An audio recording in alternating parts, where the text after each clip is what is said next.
그림은 교통카드를 단말기에 찍고 있는 모습이에요. 교통카드를 단말기에 대면 단말기가 교통카드를 인식을 합니다.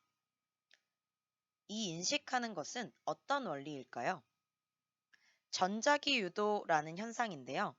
전자기 유도를 먼저 정의를 해보면 코일 근처에서 자석을 움직였을 때 코일에 전류가 흐르게 되는 현상을 말해요. 교통카드를 분해해보면 코일이 들어있습니다. 그리고 교통카드를 찍는 단말기에는 자석 역할을 하는 것이 들어있어요. 따라서 우리가 교통카드를 단말기에 가져가게 되면 코일 근처에서 자석이 움직이는 것과 같이 되면서 내 교통카드 안에 있는 코일에 전류가 흐르게 되고요. 그 전류가 흐르게 되면서 교통카드에 내장되어 있는 정보가 인식되게 되는 것입니다.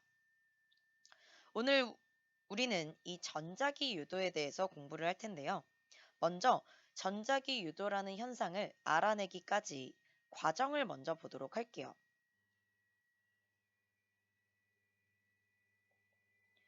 여기 자석이 있습니다. 자석 근처에 클립을 가져다 두면 클립이 자석에 붙죠. 왜 붙을 수 있죠? 자기력이 작용하기 때문이죠. 이 자기력은 자석에 물체가 붙어 있지 않더라도, 즉 물체가 떨어져 있더라도 자기력이 작용합니다.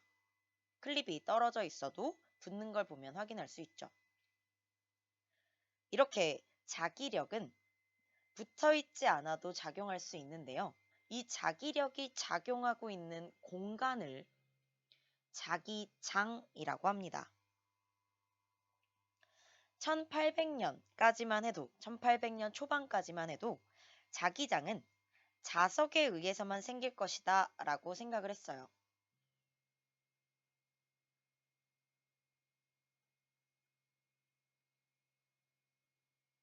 그런데 1820년 덴마크의 과학자 웨르스테드라는 사람이 전류 실험을 하다 놀라운 사실을 발견하게 됩니다. 이 사람이 도선에다가 전류를 흘려주었더니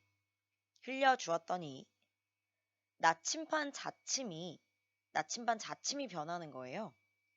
즉, 자기장이 생겼다라는 거죠. 그 전까지는 자기장은 자석에 의해서만 생길 것이다 라고 생각을 했는데 도선에 전류를 흘려주었더니 자기장이 생기는 거예요. 그래서 전류에 의해서도 자기장이 생길 수 있구나 라는 것을 알아내게 됩니다. 이 사실에 호기심을 갖게 된 패러데이라는 과학자가 있었어요. 이 과학자는 이런 생각을 하게 됩니다. 전류가 흐르면 자기장이 만들어진다면 거꾸로 자기장을 변화시키면 전류가 만들어질 수 있지 않을까라는 생각을 하게 돼요. 실제 여러 번의 실험 끝에 자기장의 변화에 의해서 전류가 만들어질 수 있다라는 것을 확인하게 되었습니다. 그리고 이 자기장의 변화에 의해서 전류가 만들어지는 현상을 바로 우리가 배울 전자기 유도라고 하는 것입니다. 오늘 우리가 꼭 알아야 할 내용은요. 이 전자기 유도의 의미, 그리고 자기장의 변화에 의해서 전류가 만들어진다, 형성되게 된다라고 했는데 이때 만들어지는 전류의 방향을 알아야 해요.